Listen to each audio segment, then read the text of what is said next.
Hello and welcome again. This is Robert Schein, Managing Director and Partner of Blanke Schein Wealth Management. Today is August 15th of 2023. This is our market insights and observations. We're going to talk about what markets are paying attention to, how we're positioning, and what you should be paying attention to as well. So thanks for watching.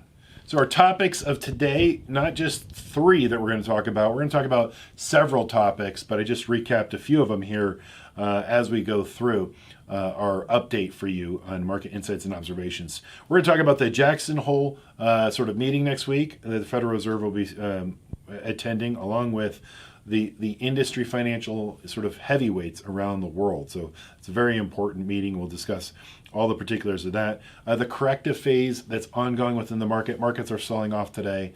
We're seeing that. It's to be expected, and we'll tell you why. And then Texas A&M, home of the 12th man. You have to stay tuned to find out what that's all about.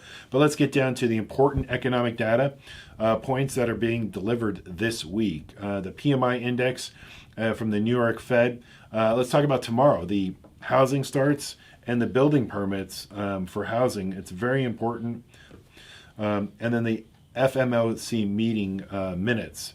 So what that's going to talk about is what the Federal Reserve has actually thought about in their minutes, and that moves markets. So one of the reasons we talked about the Jackson Hole meeting, our markets are moving in anticipation of what potentially tomorrow's minutes are, or what next week's Jackson Hole meeting is all about. And it's only level setting expectations. It's any information, any inkling of information that markets sort of could tease out or parse through that data to actually get an inkling of, is the Fed done for this year? Are they going to pause? Are they going to hire for longer? What's actually going to be, every little word that's going to be looked upon very, very scrutinized very, very closely.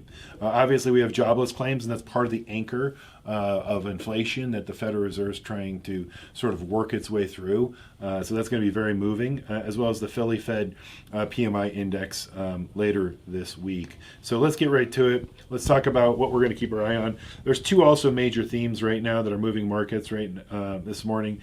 Is China. It's China's economic activity has weakened further in the month of July. And they've also stopped reporting numbers on youth and youth participation rate, and which is basically talking about less transparency from China. But really, it's talking about the slowing of China. Japan's taking off. They just did a 6% print on their GDP, and China has further economic weakness, which is also putting pressure on global markets. In addition to that, what's putting on pressure on the U.S. economy here, specifically the U.S. consumer, take a look at this chart. This is the 30-year mortgage rate, and we are at the highest level in 23 years today. As of right now, we're looking at the mortgage rates for a 30-year just went to 7.5%. We haven't seen that, again, in 23 years. That's going to continue to put more pressure on the U.S. consumer. Now let's look towards Jackson Hole. The first up, what's up with Jackson Hole Economic Symposium? Well, let's just give you some historical context. It was held in Jackson Hole, Wyoming since 1981 as one of the highest standing central bank conferences in the world, and the longest. And the conference is basically sponsored by the Federal Reserve of Kansas.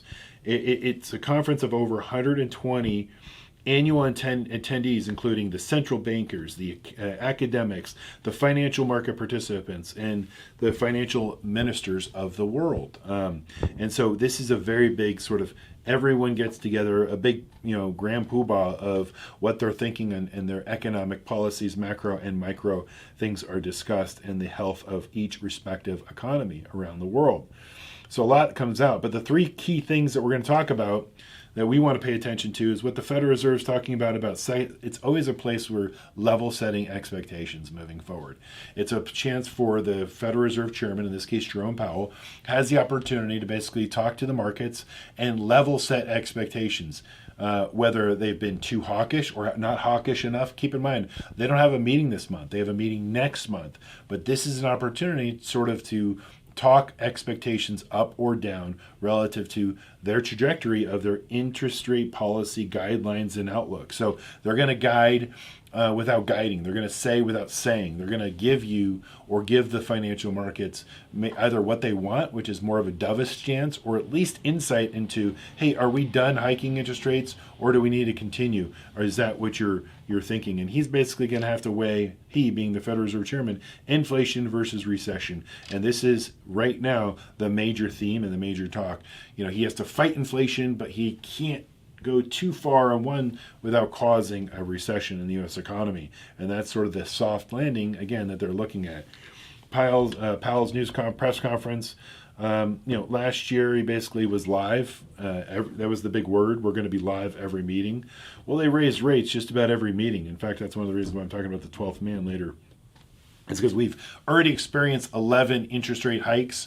Does the Federal Reserve go one more? So do they do a 12th in anticipation of football season? The 12th man is also a reference we'll talk about. But do they go an even dozen right now to just basically set expectations? We're going to find out more information of what they're thinking, what markets are anticipating. Again, markets are nervous, so they're selling off in anticipation of next week. But we want to see. But it also could spark a rally simply because of his comments. If he's basically saying, hey, listen, we're going to take a paused attitude, wait and see, we're done, we're going to put, sort of a hint towards September, we're going to take some time off, who knows? But, we also look at different sources. We also love Urian Timmer. He's a great economist, senior economist, global strategist for Fidelity. Follow him almost on the daily. Today he tweeted this out, which is an X. I guess it's not tweet anymore. It's an X, I think.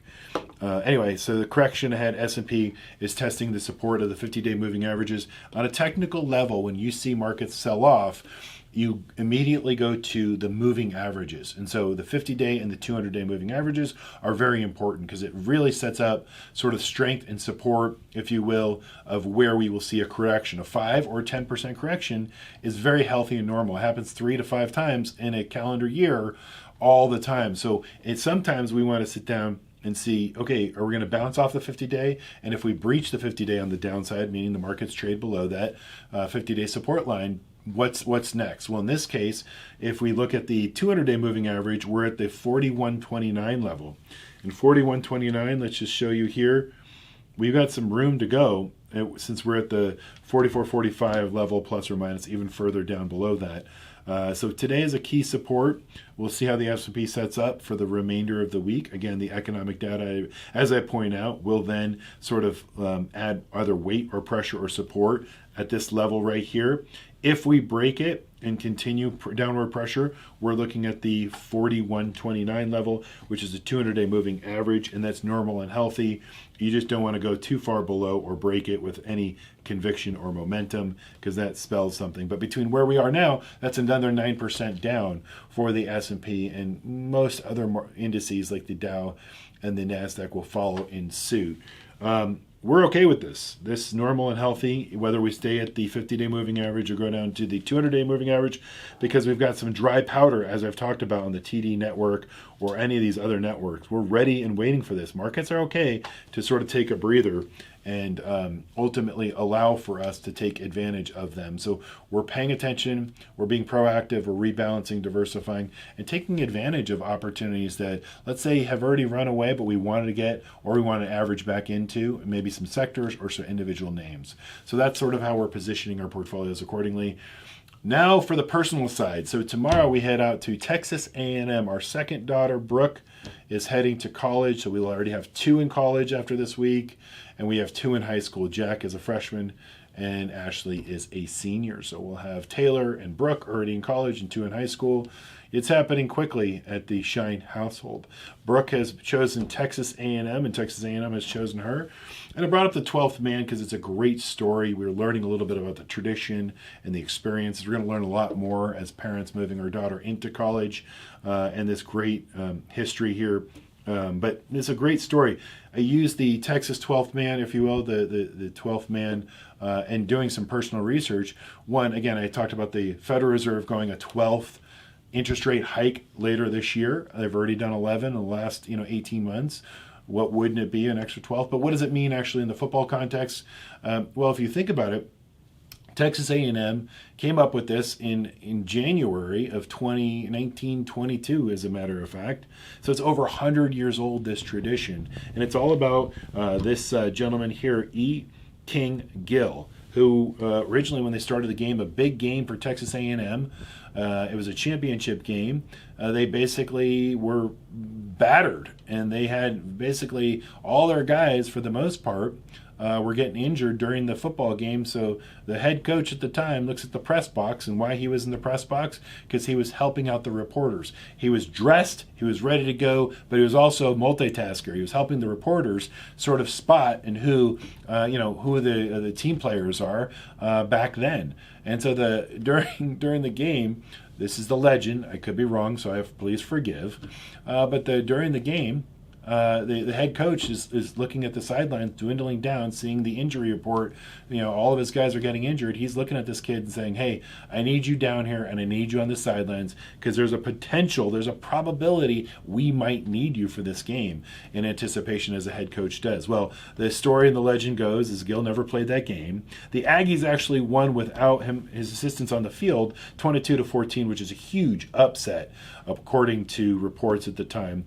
But his readiness comes out of the stands and ready to play with his team earned him the reputation of the 12th man on the football team, as well as the stands. So that's the legend, and what's cool about that is it's over 100-year tradition, and we're going to learn a lot more about it and going to Kyle Field. I'll hopefully send some pictures your way next time we have an update. And even NFL teams. This is way before NFL teams started adopting that. Think Seattle, think Colts, or even Buffalo.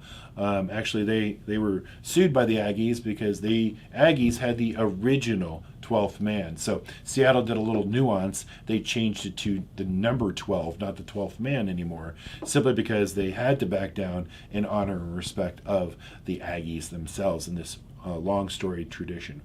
It's going to be exciting. Again, I kind of used this stretch to bring in sort of personal life, bringing in the 12th sort of interest rate hike of the Federal Reserve. Again, Jackson Hole next week. We'll find out more. There'll be a picture preview. The Federal Reserve might tip their hat and say we might have to go one more. That would be the 12th interest rate hike in over 18 months. And the 12th man here is in honor of football season, both college and professional, is upon us. So we're all excited here at Blanke Schein Wealth Management. Thank you for watching. Again, like and subscribe and share. And if you have any other topics you want me to discuss, please let us know, and we're happy to share that with you. Take care. Have a great day.